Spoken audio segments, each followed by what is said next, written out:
ગ્રામ્ય વિસ્તારમાં શિક્ષણનો વ્યાપ અને ગ્રામ્ય વિસ્તારમાં વસતા લોકોને શિક્ષણને આગળ લઈ જવા માટેનો મહત્વનો મુદ્દો છે. ગ્રામ્ય વિસ્તારના વિદ્યાર્થીઓમાં થઈ રહેલો ડ્રોપ આઉટ રેશિયો ઘટાડવા માટે રાજ્ય સરકારે વિવિધ કાર્યક્રમો હાથ ધર્યા છે, જેમાં વડાપ્રધાન નરેન્દ્ર મોદીએ શરૂઆત કરેલી સાયકલ વિતરણ પદ્ધતિને પણ આગળ વધારી છે. દહેજની પેટ્રોનેટ કંપનીના PSR ફંડમાંથી સાયકલ વિતરણ કરવામાં આવી રહ્યું છે, જેને લઈને વિદ્યાર્થીઓમાં ખુશીની લાગણી જોવા મળી હતી. વિદ્યાર્થીઓનો ડ્રોપ આઉટ રેશિયો ખૂબ મહત્વનો અને વિદ્યાર્થીઓના શિક્ષણને અસર કરતો મુદ્દો છે, જેમાં ગ્રામ્ય વિસ્તારમાં ડ્રોપ રેશિયોને ઘટાડવા માટે રાજ્ય સરકારે વિવિધ પ્રયત્નો કર્યા છે, પરંતુ સફળતા માટે વિવિધ પગલાઓ ભરવામાં આવ્યા છે, જેમાં વડાપ્રધાન નરેન્દ્ર મોદીએ સાયકલ વિતરણ કાર્યક્રમનું આયોજન કર્યું હતું, જેમાં પ્રયોગને CR પાટીલે પેટ્રોલનેટ કંપની સાથે મળીને CSR ફંડમાંથી 3000 જેટલી સાયકલ ગ્રામ્ય વિસ્તારની વિદ્યાર્થીનીઓને આપીને, જેનાથી વિદ્યાર્થીનીઓએ શાળાએ જવા માટે સરળતા રહેશે. ગ્રામ્ય વિસ્તારોમાં શિક્ષણનો વ્યાપ સરળતાથી વધી શકે આશયથી રાજ્ય અને કેન્દ્ર સરકાર વિવિધ યોજનાઓ હાથ ધરી રહી છે, જેમાં ગ્રામ્ય વિસ્તારના વિદ્યાર્થીઓ ભણે અને એમનું જીવન ધોરણ સુધરે એના માટેના પ્રયાસો હાથ ધરવામાં આવ્યા છે, જેમાં વિદ્યાર્થીઓના શિક્ષણમાં આગળ લઈ જઈને દેશનું ભવિષ્ય ઉજ્જવળ બનાવવાના કાર્યક્રમ કરવામાં આવ્યા છે.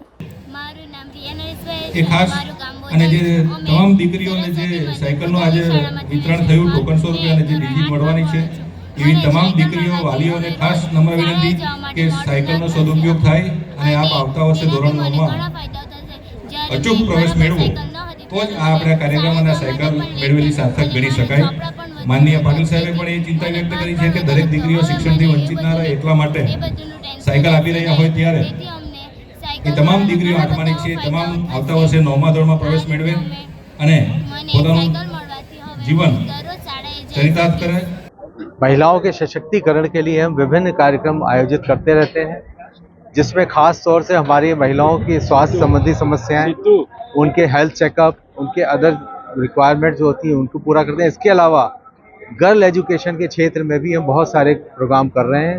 उसमें से एक प्रोग्राम आज जो हुआ है वो आप सबके सामने है, जिसमें हमने बालिकाओं को साइकिल वितरित की हैं और हमारे मंत्री जी श्री CR पाटिल जी ने ये सभी इसको सफल बनाया प्रोग्राम को.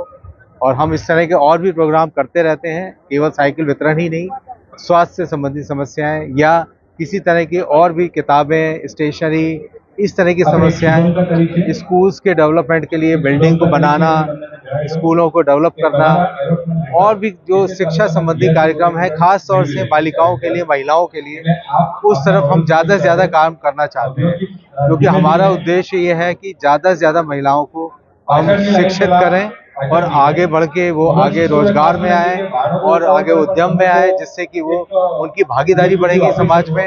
अगर समाज में महिलाओं की भागीदारी बढ़ेगी तो निश्चित रूप से उस देश का विकास होगा. इस देश के विकास के लिए बहुत ज़रूरी है कि यहाँ पे महिलाएं शिक्षित हों और उनके स्वास्थ्य का ध्यान रखा जाए, तभी देश आगे बढ़ सकता है. तो हमारा ये मानना है कि जब तक महिलाओं को हम आगे नहीं बढ़ाएंगे तब तक हमारा ये उद्देश्य कभी भी सफल नहीं होगा. विकसित भारत के लिए महिलाओं का सशक्तिकरण होना बहुत ज़रूरी है. तो माननीय प्रधानमंत्री जी का जो विजन है कि हमें 2047 तक विकसित भारत बनाना है, उसके लिए बहुत ही आवश्यक है कि महिलाओं को हम आगे बढ़ाएं, उनको शिक्षित करें और उनकी भागीदारी हर कार्य में, चाहे वो शिक्षा के क्षेत्र में हो, चाहे वो उद्यम के क्षेत्र में हो या किसी भी क्षेत्र में उनकी भागीदारी बढ़े, तभी ये भारत विकसित देश बन सकता है. अगर महिलाएं शिक्षित नहीं होंगी तो कभी भी भारत विकसित नहीं बनेगा. तो ये हमारा उद्देश्य है और इसी दिशा में हम कार्यक्रम के लिए जो भी प्रोग्राम होते हैं उसमें हम अपना सहयोग दे रहे हैं. धन्यवाद. આદિવાસી દીકરીઓને સ્કૂલમાં જવા માટે બસ કે અને વ્યવસ્થા નહીં હોવાને કારણે જો ડ્રોપઆઉટ થતો હતો, એટલા માટે અમે દરેક દીકરીઓને સાયકલની વ્યવસ્થા થાય અને દીકરીઓ ભલે એમના ઘરથી સ્કૂલ 2-3-4 કિલોમીટર દૂર હોય તો સમયસર જઈ આવી શકે અને કોઈપણ પ્રકારની મુશ્કેલી ન પડે, એટલા માટે સાયકલ આપવાનું શરૂ કર્યું હતું. આદરણીય પ્રધાનમંત્રી મોદી સાહેબની આજે પણ એ ઈચ્છા છે અને એના માટે કામ કરે છે. ગુજરાતના મુખ્યમંત્રી પણ એના માટે યોજનાઓ દ્વારા સાયકલ પૂરી પાડવાનું કામ કરે છે.